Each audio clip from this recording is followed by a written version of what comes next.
I thank God for this opportunity to again directly talk to you, mahal namin mga kababayan, sa Luzon, Visayas at Mindanao, lalong-lalo na po sa mga nagsasakripisyong Pilipinong nagtatrabaho abroad. Magandang hapon sa inyo. Parati po natin pinagdadasal na pagpalain ang ating bansa. Kasama po sa pagpapala ay ang katotohanan.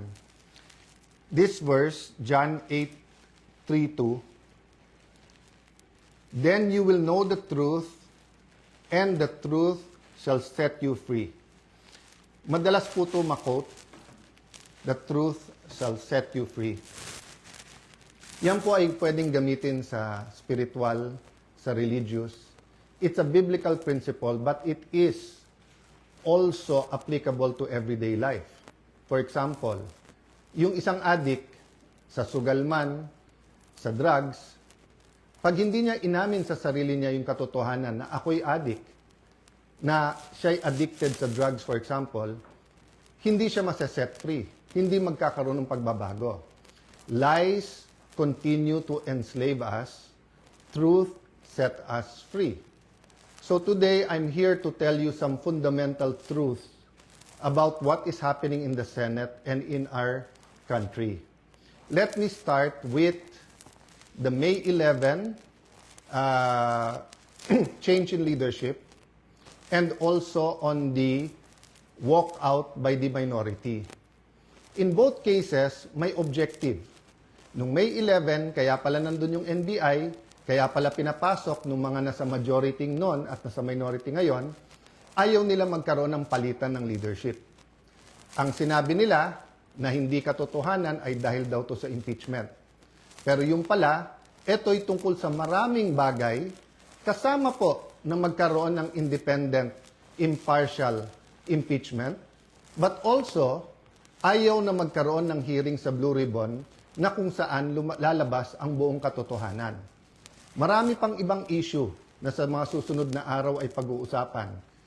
We're listening to you, we hear you, na ang pangunahing issue ay trabaho, ay kita, ay ang taas ng presyo, yung araw-araw na kabuhayan ng ating kababayan.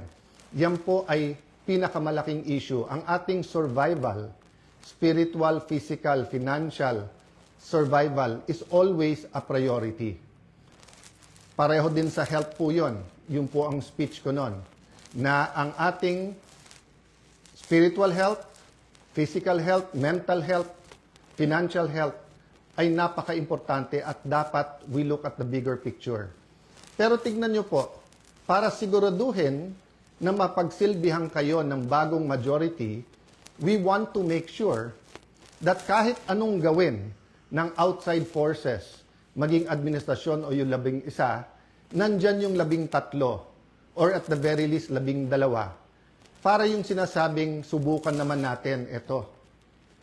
Masubukan nyo kung anong madideliver namin sa inyo. Ang problema, for the last 3 weeks, walang ginawa.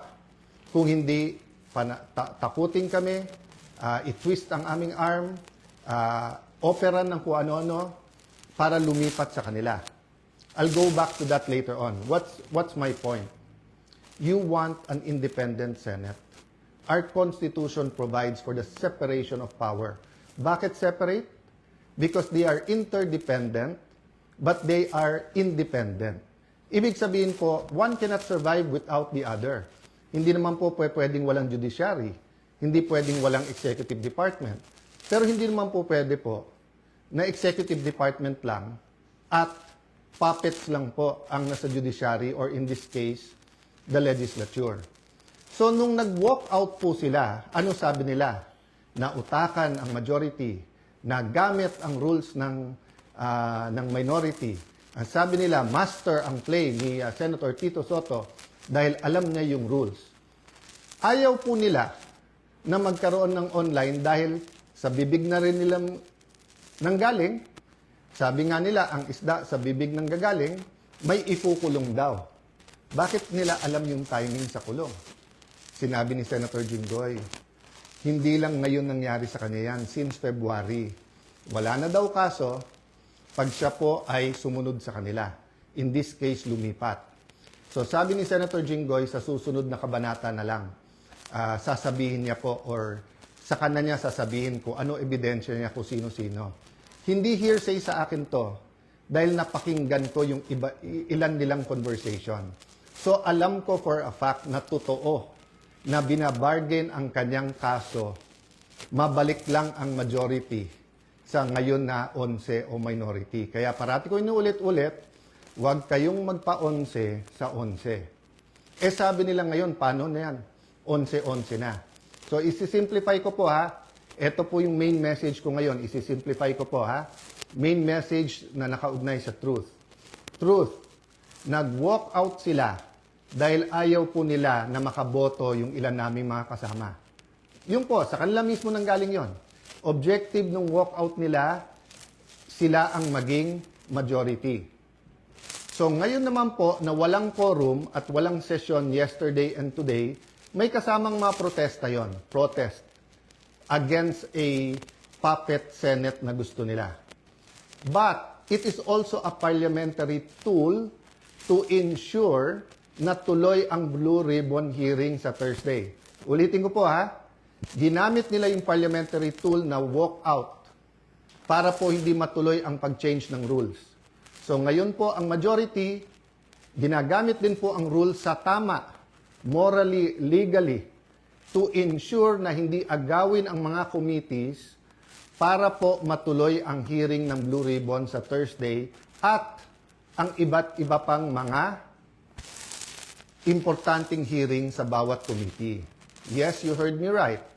Sa kanilang official or unofficial spokespersons, no? Meaning sila mismo, or yung mga avatar nila, or yung mga vloggers, formal, informal, PR, spokesperson, ang nagsabi na. Sa 11-11, umabsent lang yung isa, mag-abstain lang yung isa, they can move. Sabi po sa isang pahayag o isang vlog at sa iba pong mga news reports, di ba?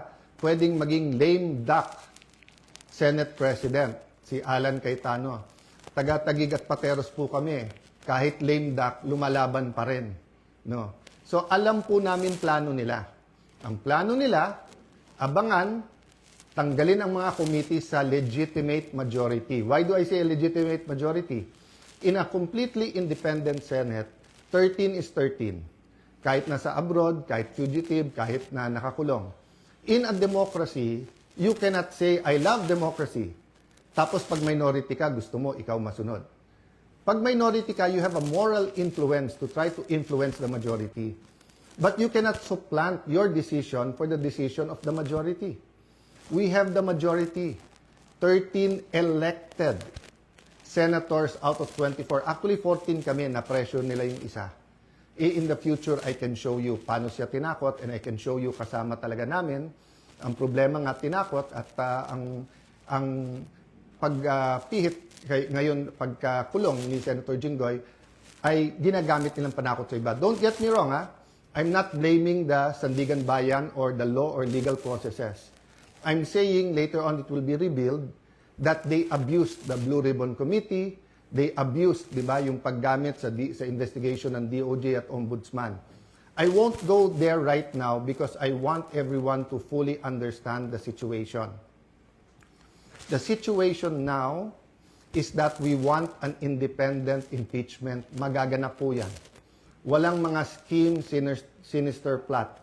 Basta kung anong ebidensya, lalabas yung ebidensya, and I will correct kung totoo yung reports about one senator na pag sila daw majority, malalatag nila ebidensya. Hindi po.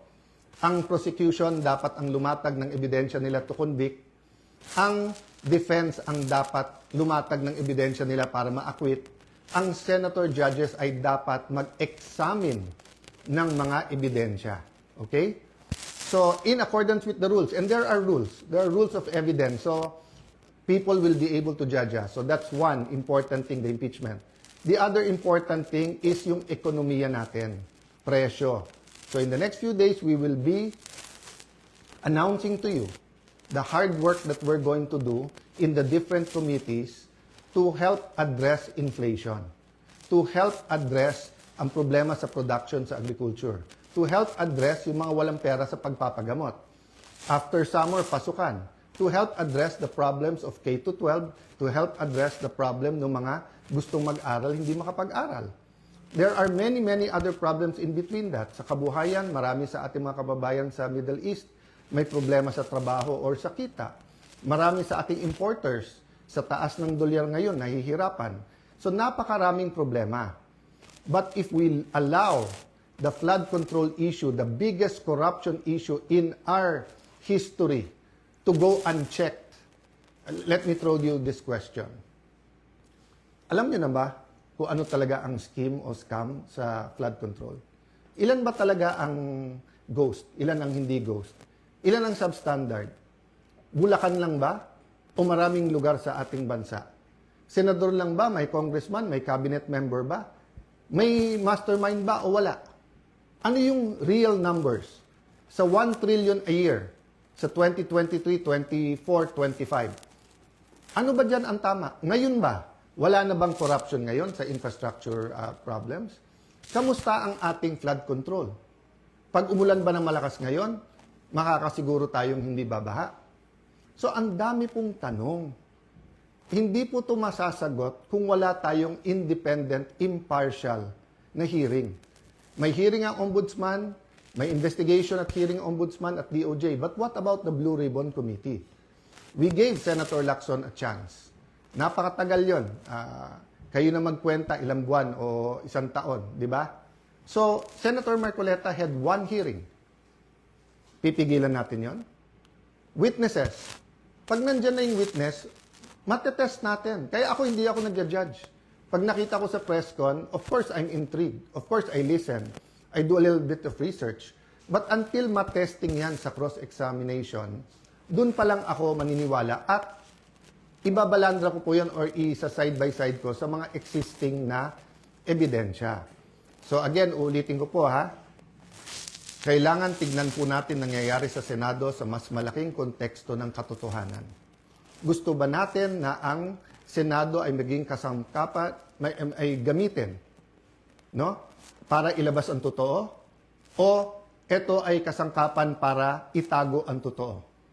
Is the Senate for truth or not? Now, it's quite unique if you say that the number now is 11-11. So, what's important for me is we don't have a puppet or dependent Senate. And what's important to me is that on Thursday, matuloy ang Blue Ribbon and tumuloy-tuloy yung iba't ibang mga committee. So, we will keep you updated. There are many questions, there are many issues. Sa mga kapatid natin sa media, send your questions sa akin, MRO. This afternoon, I might answer some. If not, tomorrow, Thursday, Friday, I will be answering one by one all of those questions. But for today, I want us to all ask, hindi ba when we passed the 1987 Constitution, ang isang basic principle doon, katotohanan. Di ba nung nagkaroon ng EDSA 1 at 2, katotohanan. Pinakamalalaking skandalo sa buong mundo, Watergate. It's about truth, katotohanan. Ngayon, lahat ng propaganda sa Iran, sa Israel, sa US, presyo ng langis. Hindi ba ang isang issue dyan, katotohanan? Ano ba ang truth tungkol sa lahat na to? Ang corruption sa ating bansa ay hindi mabibigyan ng lunas kung walang pagbabago. At walang pagbabago kung hindi tayo magsisimula sa katotohanan. So I challenge all senators, both from the minority and majority, what's more important to us? Position, wag mabanggit yung pangalan natin, wag tayo makasuhan, malapit tayo sa administrasyon, 2028 may ambisyon. If you say you love the country, then why not fight for it? And you know, you may say a lot of things about Senator Jinggoy. You may talk about his past. But I will reiterate, I am a witness. Narinig ko yung mga offer sa kanya. Wala ka ng kaso, wag ka lang kakalas. Nung una, wag ka sumama dyan kay Senator Loren. Ngayon naman, kumalas ka at join the minority.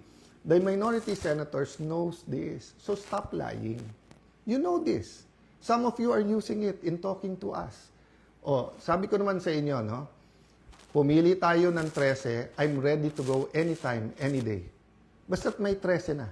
Show me 13, wala nang problema. Ang pakiusap ko lang, let that be 13 that are fighting for the truth. So that the truth can finally said, the truth can finally set all Filipinos free. God bless you. God bless the Philippines.